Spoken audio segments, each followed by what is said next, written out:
ambaye kwamba ni majangili walivamia gari yenye ilikuwa ikitoka Baragoi ikija hapa Maralal.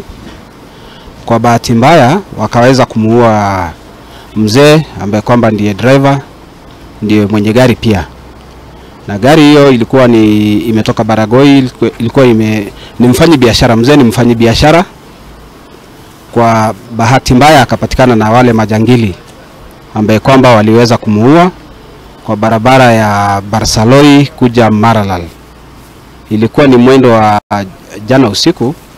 jana jioni kama magharibi hivi, lakini hiyo maiti haingeweza kutolewa kwa ajili ya wale majangili vile walikuwa wamekuwa wakali.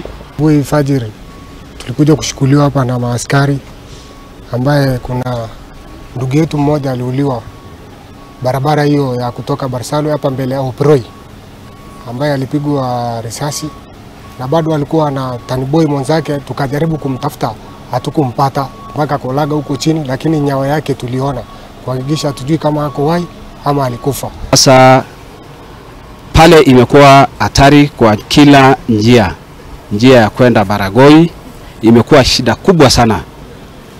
Pia kutoka Baragoi kuja Maralal imekuwa ni kero kubwa sana.